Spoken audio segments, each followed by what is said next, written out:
यहाँ के लोगों पर अपने परिवार की सुरक्षा के लिए घरों को बार बार बनाने का दबाव पड़ जाता है। हालांकि ग्वाटेमाला सिटी यहाँ से बस 4 घंटों की दूरी पर है और वो इस गांव से बिल्कुल अलग है। वहाँ पक्के बने हुए मार्केट्स और काम मिलने के कई सारे मौके हैं और यही दूरी हम कम करना चाहते हैं। हमें ग्वाटेमाला के इस कम्युनिटी के बारे में पता चलते ही हमने कांटेक्ट किया टेचो को, जिसके साथ हमने 2 साल पहले काम किया था और हमने कोस्टा रिका के गरीब कम्युनिटी के लिए 10 घर बनाए थे ताकि हम इस गांव को नष्ट होने से किसी तरह से बचा सकें।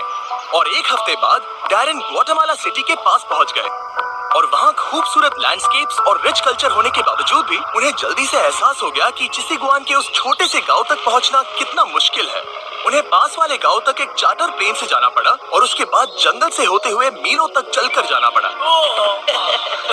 एक ऐसी कसरत जो इन्हें पैसे कमाने के लिए हर रोज करनी पड़ती है। वहां पहुंचने पर डैरेन की मुलाकात हुई एल्बर्टो से, 8 बच्चों के पिता जो अपनी पत्नी मरिया के साथ उनकी देखभाल करते हैं। उन्हें सबसे करीबी सिटी तक पहुंचकर फैब्रिक बेचने के लिए घंटों सफर करना पड़ता है, जिसके लिए सिर्फ $2 मिलते हैं। मतलब उनके परिवार के हर एक सदस्य को हर हफ्ते लगभग $1 में जीना पड़ता है। और इतना ही नहीं, परिवार में सभी को एक ही बेडरूम शेयर करना पड़ता है। अभी ये लोग जिन घरों में रह रहे हैं वो बहुत ही बुनियादी स्तर के हैं। इनके फ्लोर्स मिट्टी से बने हुए हैं। यहाँ कोई बिजली नहीं है। इन्हें घर में आग जलाकर खाना बनाना पड़ता है और खुद को गर्म रखना पड़ता है। और उसके साथ ही एल्बर्ट और उसके कम्युनिटी के लिए पीने का साफ पानी इकट्ठा करने का कोई इंतजाम नहीं है। हमें अब भी जाकर कुएं से पानी लाना पड़ता है और जितना पानी हम इकट्ठा कर पाते हैं वो हमारे पूरे परिवार के सदस्यों के लिए काफी नहीं पड़ पाता।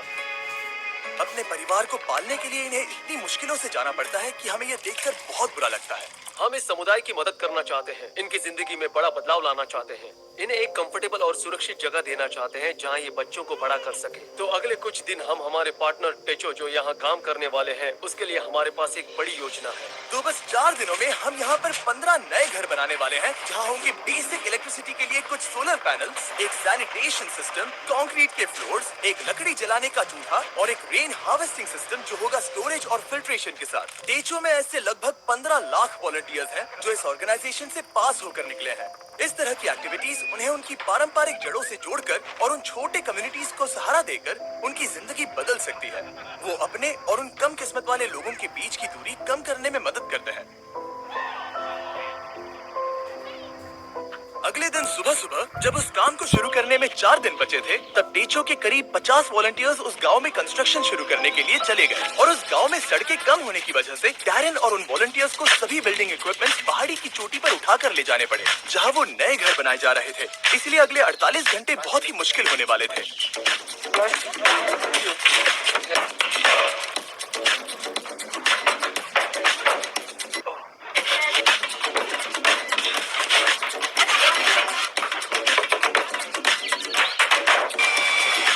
बस 2 ही दिनों में उन्होंने घर के कंस्ट्रक्शंस बनाने पूरे कर लिए थे। हालांकि बचे हुए सिर्फ 48 घंटों में अब भी उनके वाटर कलेक्शन सिस्टम के लिए इरिगेशन पाइप्स लगाने और प्लम्बिंग करना बाकी था।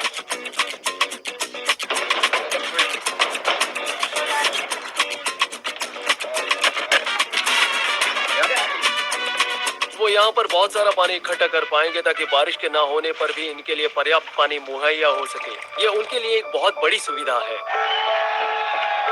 मैंने कभी डैरेन की क्षमता पर शक नहीं किया, पर इस बार वक्त बहुत कम था। मुझे विश्वास नहीं होता, पर सूरज उगने से पहले उन्होंने वक्त पर काम खत्म कर लिया ताकि एल्बर्टो और उन सभी परिवारों को नए घर का सरप्राइज मिल सके। और बच्चे तो अपनी एक्साइटमेंट रोक ही नहीं पाए।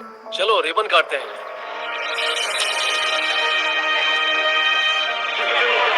हम तुरंत ही देख पा रहे थे कि ये समुदाय कितना खुश था। उनके चेहरे पर की वो हंसी, उनकी आवाज में एक्साइटमेंट, वो एक बेहद खूबसूरत अनुभव था। वो जिस तरह से शुक्रिया कर रहे थे वो मुझे हमने किए काम से बहुत बड़ा लग रहा।